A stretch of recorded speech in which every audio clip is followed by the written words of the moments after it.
اور ابو قتادہ کی روایت ہے صحیح مسلم میں، سئل رسول اللہ صلی اللہ علیہ وسلم عن صوم یوم عرفہ، آپ صلی اللہ علیہ وسلم سے عرفے کے دن کے روزے کے بارے میں سوال کیا گیا تو آپ نے فرمایا یکفر السنة الماضیہ والباقیہ، اللہ تعالیٰ ایک دن کا روزہ رکھنے سے 2 سال کے گناہوں کو معاف فرما دیتے ہیں۔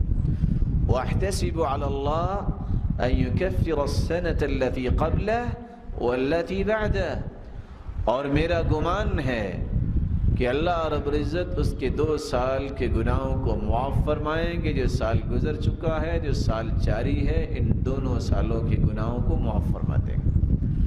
تاجر کبھی بھی تجارت کے گر تو بیان نہیں کرتا، لیکن مومن کی تجارت جو کہ جنت کی تجارت ہے، اس طرح کے گر شیئر کرنے چاہیے۔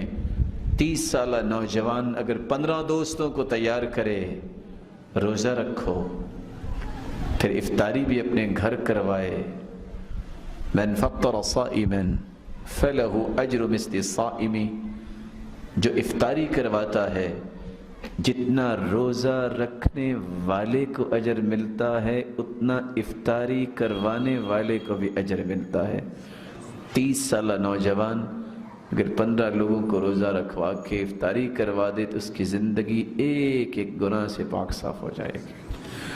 رسول اللہ صلی اللہ علیہ وسلم نے عرفہ کے دن کے روزے کی بات کی ہے۔ سوال یہ ہے کہ عرفہ کے دن کا روزہ کون سا روزہ ہے؟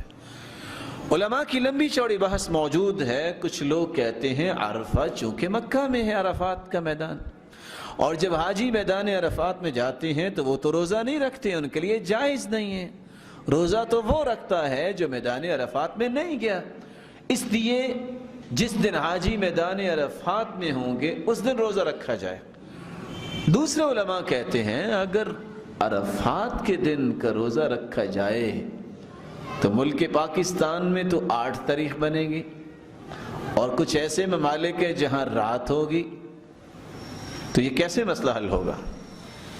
اگر اس عرفے کا خیال کرنا ہے تو عید بھی ان کے ساتھ کرے، روزہ بھی ان کے ساتھ رکھے، تو پھر کون سا دن ہوگا جس دن روزہ رکھا جائے؟ انسان جہاں بھی رہتا ہے شریعت نے اس کے مطالع کا اعتبار کیا ہے۔